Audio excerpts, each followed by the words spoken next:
2 chiffres brutaux ont suffi à fissurer un récit que l'on pensait figé depuis des décennies. En quelques heures seulement, un convoi blindé a produit un effet plus profond que 20 ans d'initiatives internationales coûteuses, révélant un écart que personne n'osait vraiment nommer. Que signifie vraiment ce choc silencieux pour l'observateur, surtout depuis qu'Ibrahim Traoré est devenu un point d'inflexion central dans les analyses stratégiques sur le Sahel? Ce basculement bref, tranchant, redéfinit désormais la manière de lire le Burkina Faso, ses marges d'action réelles et sa place dans la région.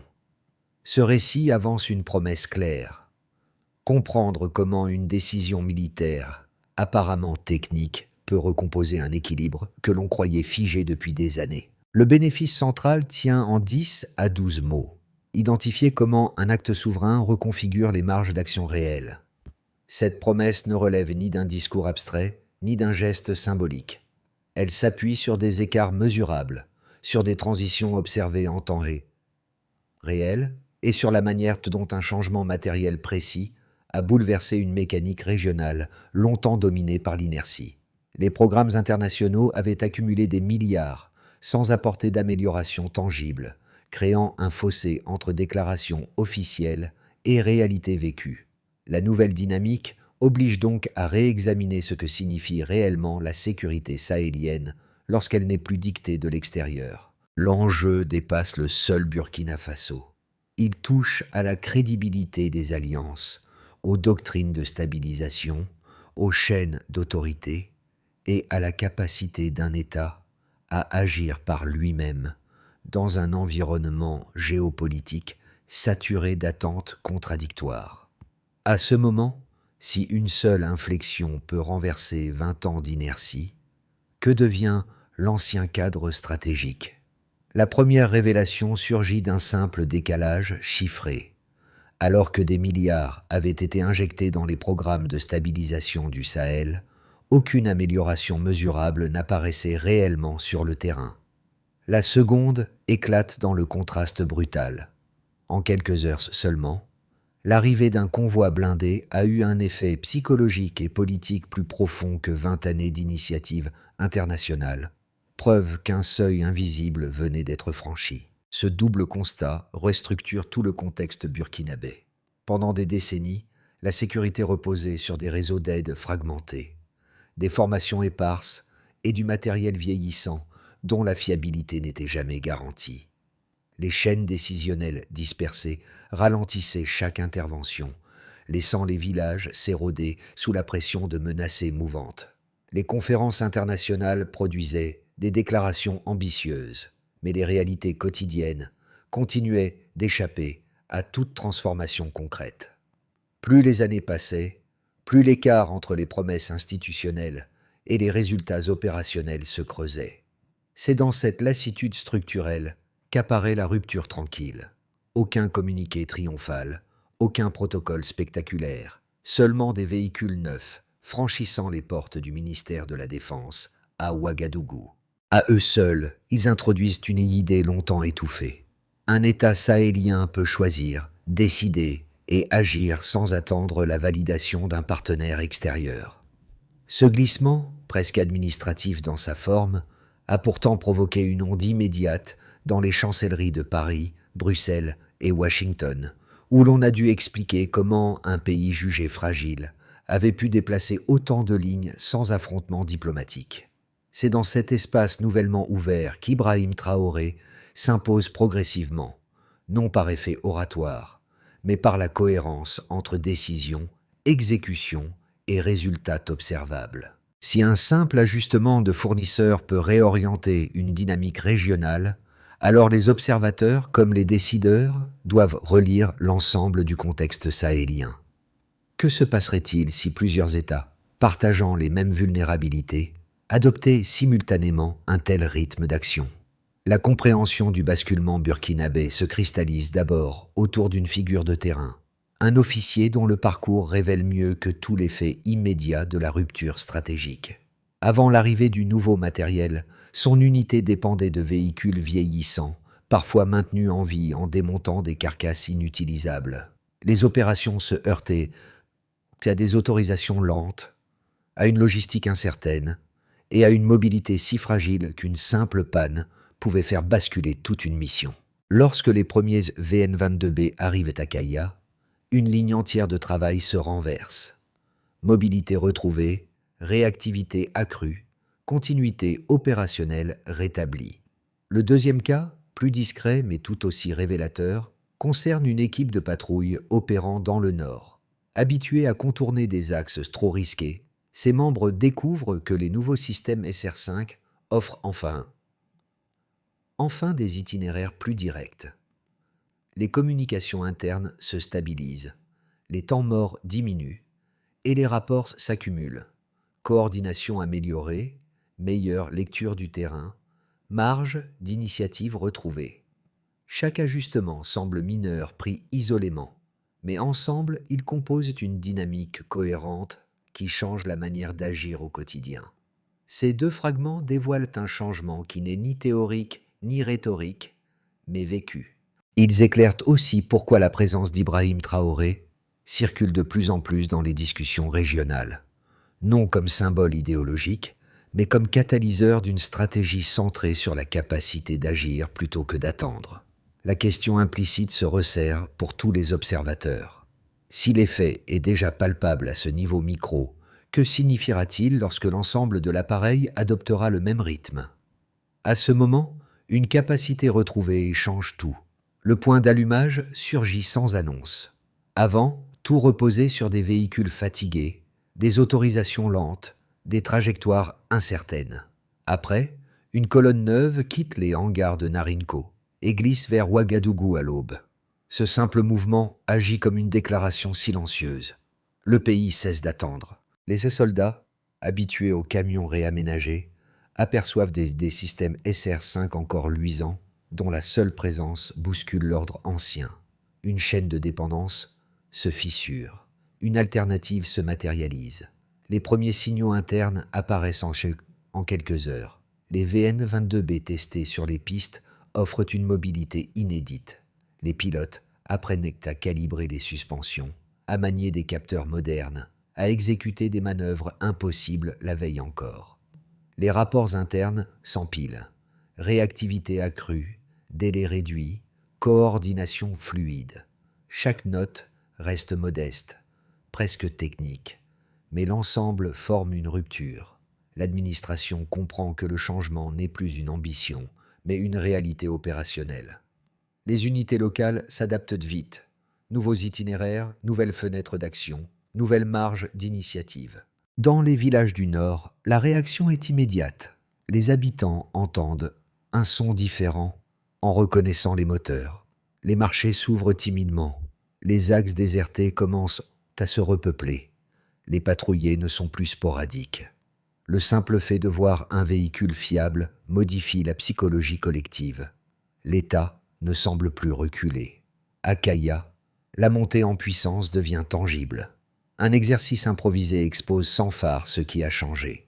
L'armée, autrefois ralentie par des chaînes décisionnelles éclatées, réagit désormais en heures, là où il fallait jadis compter des jours. Le contraste est si abrupt que plusieurs officiers notent la bascule en temps réel. Les partenaires extérieurs demandent des explications. Les chancelleries s'agitent. Les notes diplomatiques circulent. Les centres d'analyse tentent de recadrer leurs hypothèses. Dans un mémo interne européen, une phrase résume le choc. Nous avons sous-estimé la profondeur symbolique d'un convoi. C'est à ce moment précis que le nom d'Ibrahim Traoré apparaît plus fréquemment dans les briefings, non comme élément polémique, mais comme articulation d'une dynamique qui échappe aux catégories habituelles. Un test opérationnel valide la capacité retrouvée. Une équipe signale une menace sur un axe secondaire. Autrefois, la réaction aurait exigé une longue chaîne d'approbation. Cette fois, la décision est prise, la colonne avance, la manœuvre s'exécute. Moins de 20 heures séparent l'alerte de la réponse. Ce délai réduit, déjà relevé dans plusieurs rapports, devient l'élément de basculement. La perception internationale change. Les institutions régionales observent la cohérence du dispositif. Les analystes sahéliens parlent d'une transition sans fracas. Les effets secondaires se répandent. Les ministères réajustent leurs procédures. La maintenance se structure. Les cellules logistiques anticipent un risque, plutôt que de subir. Les patrouilles couvrent davantage de zones. Les communications se stabilisent. Les marges de planification s'élargissent. Les discussions régionales s'intensifient. Corridors communs, doctrines partagées, scénarios conjoints. Le système entier se réaligne autour d'une idée simple. Un État peut agir par lui-même. Ce fil d'événements, bref mais dense, redéfinit un tempo que beaucoup croyaient impossible. Et il installe durablement le tournant enclenché sous l'impulsion d'Ibrahim Traoré. Les variations chiffrées qui accompagnent la réorientation burkinabé offrent la démonstration la plus nette de la rupture enclenchée. Elles ne décrivent ni un miracle ni une victoire totale, mais un déplacement concret, mesurable, stable, qui transforme la manière même d'évaluer la capacité d'action d'un État sahélien.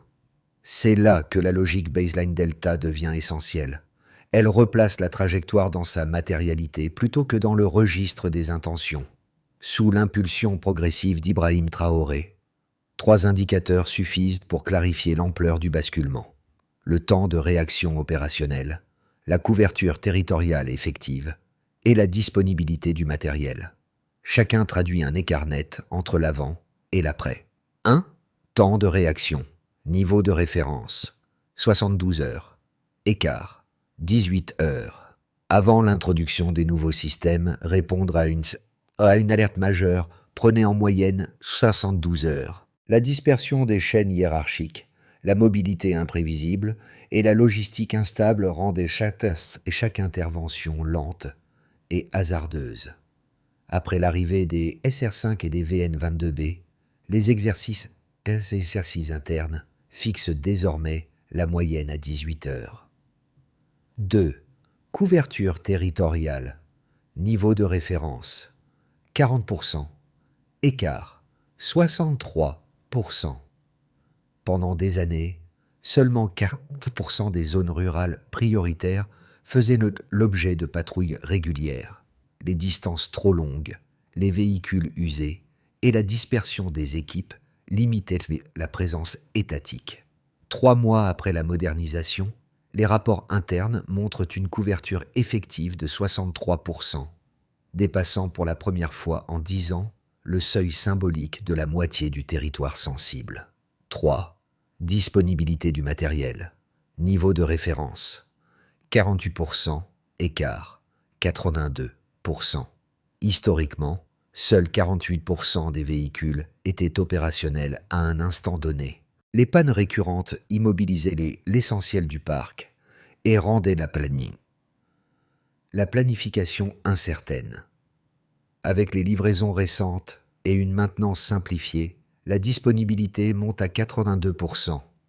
Cette marge nouvelle transforme profondément la capacité de projection. Ces 3 chiffres ne racontent pas une victoire totale, mais ils démontrent un changement fondamental.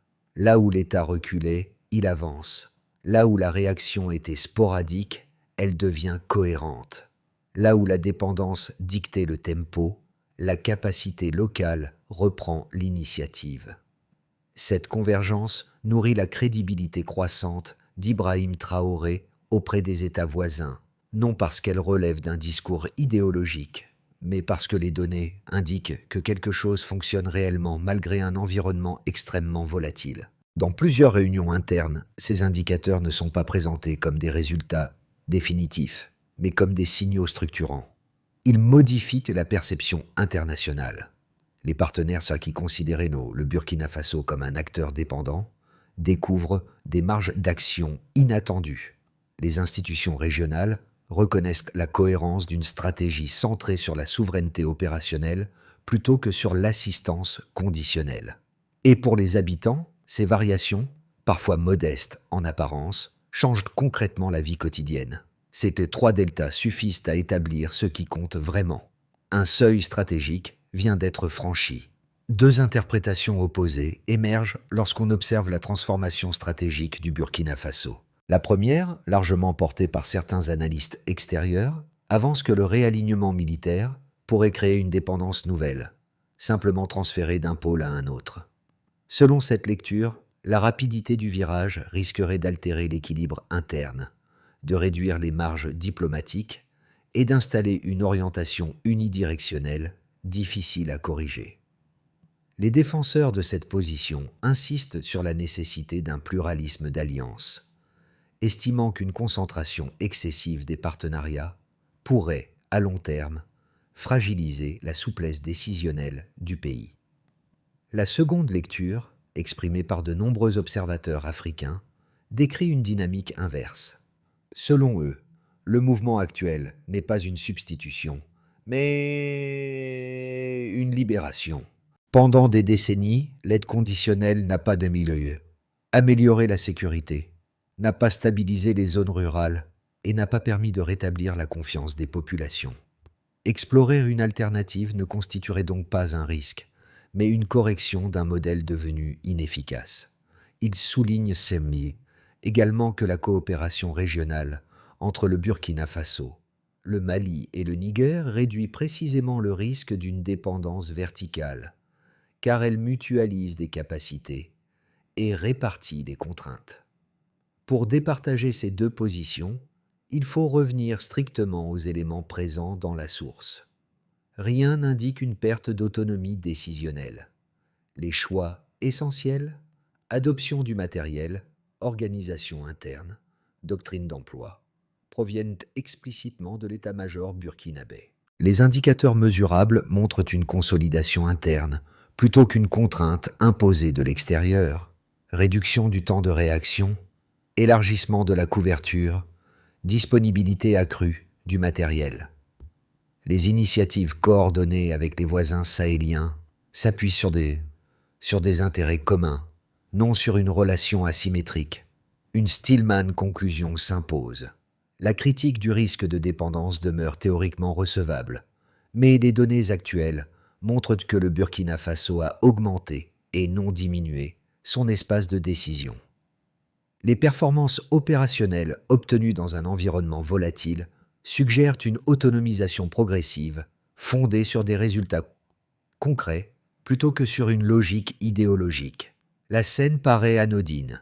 Une inspection nocturne à Kaya, quelques équipes techniques, des véhicules alignés sous une lumière pâle. Pourtant, c'est là qu'un détail bouleverse 20 ans d'automatisme sécuritaire. Les unités burkinabées constatent qu'elles peuvent désormais appuyer les forces maliennes en moins d'une demi-journée. Ce simple constat modifie la lecture entière du Sahel, car il inverse le principe fondateur qui avait longtemps structuré la région. Chaque pays attendait l'intervention extérieure pour coordonner une réaction. La bascule du midpoint se trouve exactement ici. Ce qui ressemblait à une modernisation logistique se transforme en capacité régionale réelle. L'initiative burkinabé cesse d'être un cas isolé. Elle devient un précédent technique, un modèle reproductible, un point d'articulation pour trois armées qui, jusque-là, agissaient en parallèle sans synchronisation solide. Dans cette transition, la stature d'Ibrahim Traoré apparaît non comme celle d'un chef solitaire, mais comme celle d'un connecteur cohérent entre volontés nationales convergentes. Dans les couloirs diplomatiques, les analyses se réajustent. Bamako évoque un corridor de réaction commune. Niamey identifie une doctrine transfrontalière embryonnaire. Ouagadougou prend conscience d'un changement décisif. L'État n'agit plus en survivant, mais en coproducteur de sécurité régionale. Le midpoint révèle une réalité devenue difficile à inverser. Les effets du basculement burkinabé se déploient en couches successives qui touchent la société, l'économie, les institutions et l'environnement régional. Pour comprendre leur portée réelle, il faut observer comment quatre groupes distincts, population rurale, NN, acteurs économiques locaux, DN, institutions nationales, ND, et partenaires régionaux, KAV, ressentent les premières vagues du changement impulsé par la trajectoire structurante associée à Ibrahim Traoré. 1. NN. Population rurale. Dans le nord et l'est, les habitants constatent le retour progressif de l'État, non sous forme de promesses, mais de patrouilles régulières dotées de moyens fiables. Les marchés hebdomadaires, longtemps désertés, recommencent timidement à reprendre vie. Certaines familles réinvestissent des parcelles cultivées, abandonnées depuis des années. Le changement n'efface pas l'insécurité, mais il réduit l'attente et restaure une respiration psychologique que l'aide internationale n'avait jamais pu offrir. 2. DN. Acteurs économiques locaux. Pour les transporteurs, les coopératives agricoles et les petites entreprises, la stabilisation partielle des axes modifie immédiatement les conditions de travail. Moins de détours coûteux, moins d'interruptions forcées, plus de régularité dans les flux de marchandises. Plusieurs transporteurs rouvrent des trajets laissés en sommeil. En zone urbaine, l'arrivée du nouveau matériel crée une microéconomie de maintenance et de sous-traitance. Ce n'est pas encore une croissance durable, mais une remise en mouvement d'un tissu longtemps paralysé. 3. ND. Institutions nationales. Dans l'appareil d'État, l'impact est structurel. La réduction du temps de réaction et la disponibilité accrue du matériel modifient la manière dont les ministères planifient la sécurité. Les décisions ne dépendent plus systématiquement d'une validation extérieure. Les cadres administratifs, auparavant cantonnés à un rôle de transmission, participent donc désormais à la conception opérationnelle. Cette montée en capacité interne renforce indirectement la position d'Ibrahim Traoré. Cohérence entre choix matériels, doctrine institutionnelle et alignement régional. 4. KV. Partenaires régionaux. Pour le Mali, le Niger et d'autres États sahéliens, l'effet est stratégique. L'expérience burkinabé sert de preuve technique qu'une défense autonome peut fonctionner. Les réunions tripartites se multiplient, les doctrines se rapprochent, les scénarios d'assistance mutuelle prennent forme. Dans certaines capitales, l'impact psychologique dépasse même l'effet militaire. Si un pays perçu comme vulnérable peut modifier aussi vite ses capacités, alors une recomposition régionale devient envisageable sans dépendance totale aux structures extérieures. Ces 4 groupes composent un paysage inédit. Un État qui réapparaît, une économie qui se réorganise, des institutions qui gagnent en confiance et une région qui se repositionne. Les effets ne sont ni spectaculaires ni instantanés, mais ils marquent une transition profonde que les acteurs locaux et régionaux doivent désormais intégrer dans leurs anticipations. Les 6 à 12 prochains mois seront décisifs pour déterminer si la trajectoire enclenchée se consolide, s'amplifie ou se fragilise. Les éléments observés jusqu'ici, montée en capacité technique, coordination régionale en structuration et réorganisation institutionnelle progressive, permettent d'esquisser 3 scénarios distincts, sans projeter d'intention, uniquement en se fondant sur les tendances visibles dans la source. Et scénario basse, consolidation progressive. Dans cette trajectoire centrale, la dynamique actuelle se poursuit sans rupture majeure. Les opérations conjointes avec le Mali et le Niger deviennent plus fréquentes, mais demeurent concentrées sur les zones prioritaires. Les indicateurs techniques continuent d'évoluer légèrement. Temps de réaction encore réduit, couverture stabilisée au-dessus du seuil critique. Disponibilité du matériel maintenue grâce à une maintenance mieux structurée. Les partenaires extérieurs adoptent une posture prudente, évitant tout affrontement frontal. Les populations perçoivent une stabilisation graduelle dans les localités où l'État a déjà repris pied. Scénario optimiste. Intégration régionale renforcée. Dans la trajectoire la plus favorable, l'Alliance des États du Sahel parvient à structurer une doctrine commune plus robuste.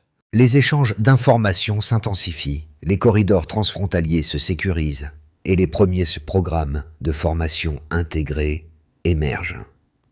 L'effet d'entraînement touche d'autres secteurs: mobilité logistique, coordination administrative, infrastructures légères. Le Burkina Faso, déjà en avance relative sur certains volets, devient un nœud technique plutôt qu'un simple bénéficiaire. Les populations observent une amélioration visible: davantage de zones réoccupées, un tissu économique moins entravé et un climat de confiance qui se recompose. Scénario défavorable: pression extérieure, plus friction interne. La trajectoire la plus fragile verrait une combinaison de tensions diplomatiques, de restrictions économiques ciblées et de complications logistiques. Les progrès techniques ralentiraient. Certaines coopérations régionales se gripperaient. Des zones difficiles redeviendraient instables. Psychologiquement, cela entraînerait un retour du scepticisme, une réapparition des doutes institutionnels et une contraction de la confiance des populations. Ce n'est pas un scénario de rupture totale, mais une inertie prolongée capable d'éroder l'élan initial. Recommandation de réflexion. Pour lire ces 3 scénarios avec justesse, un principe unique s'impose: évaluer toute trajectoire non par les intentions proclamées, mais par la capacité réelle à maintenir l'action dans le temps. La portée de la transformation burkinabé ne se limite pas aux cercles militaires ou diplomatiques. Elle s'adresse aussi à des publics très différents qui y projettent leurs propres attentes, leurs inquiétudes et leurs grilles d'interprétation.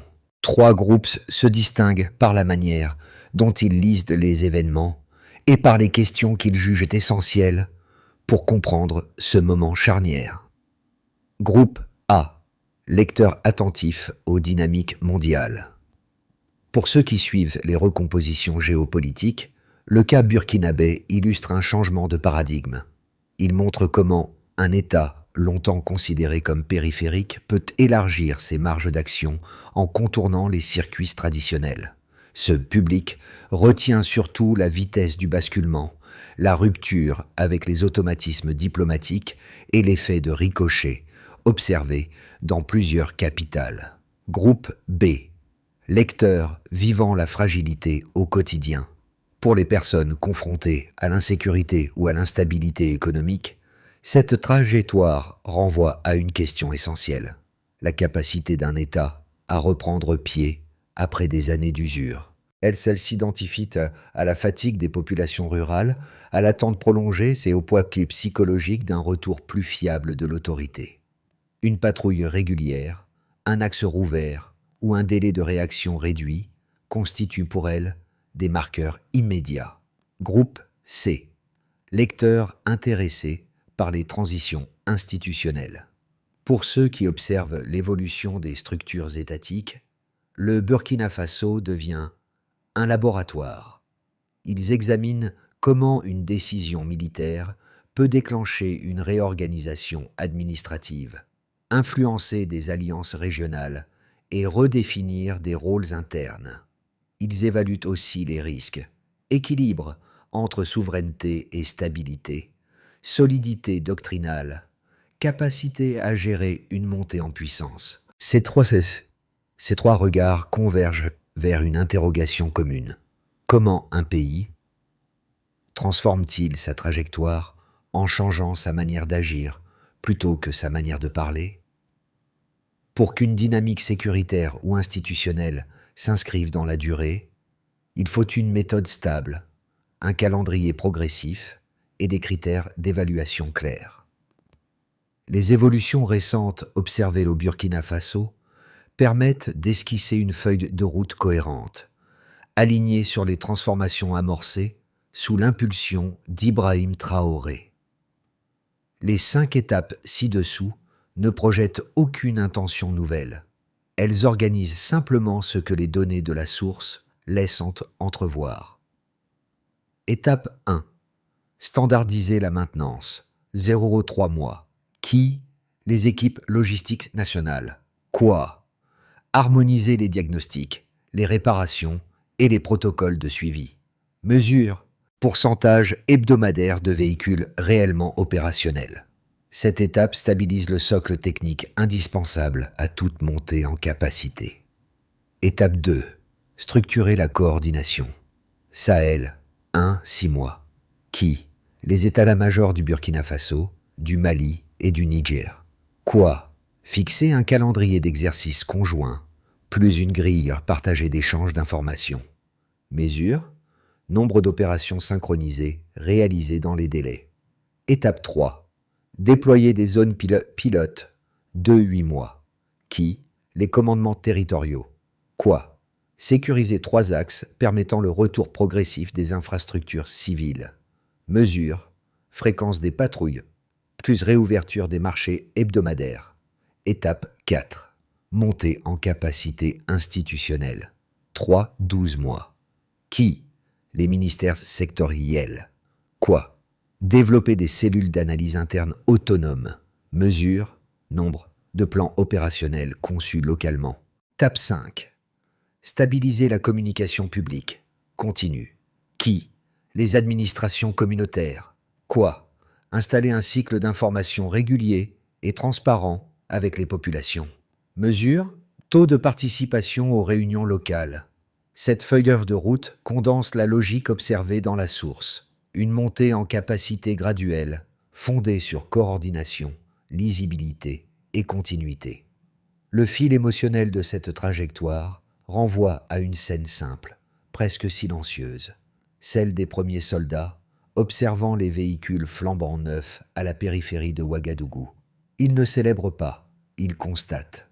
Cette retenue disait déjà que la puissance réelle ne réside pas seulement dans l'acier, mais dans la manière de l'utiliser. Le motif, apparu dans les premiers instants du basculement, rappelait qu'une transformation profonde commence rarement par une proclamation, mais par un changement d'attitude face à ce que l'on croyait immuable.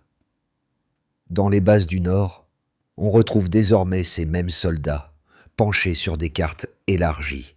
Ils ne scrutent plus l'hypothétique intervention extérieure, mais coordonnent des actions avec leurs homologues maliens et nigériens. Le mouvement devient concret. Dans ce glissement progressif, la figure d'Ibrahim Traoré fonctionne comme une boussole discrète, ancrée dans la cohérence entre intention, organisation et continuité. Revenir à ce motif, c'est comprendre que la souveraineté n'est ni un slogan, ni un geste spectaculaire. Elle est une discipline patiente, un fil tendu entre constance et lucidité, une manière de tenir un cap, même lorsque le terrain reste instable. La souveraineté commence par un geste calme. Ce récit burkinabé n'est pas une fin en soi, mais un début, un point de départ pour repenser les dynamiques sahéliennes. Si vous avez suivi ce parcours, peut-être vous demandez ce qu'il signifie pour vous, personnellement, et pour les transformations à venir dans la région. Le changement est en marche et il est aussi à portée de main de chacun. Que peut-on apprendre de ce moment décisif? Comment cet exemple de souveraineté et d'action locale peut-il inspirer les autres pays de la région? Et surtout, comment ce modèle pourrait-il s'appliquer aux défis actuels auxquels vous faites face dans votre propre domaine?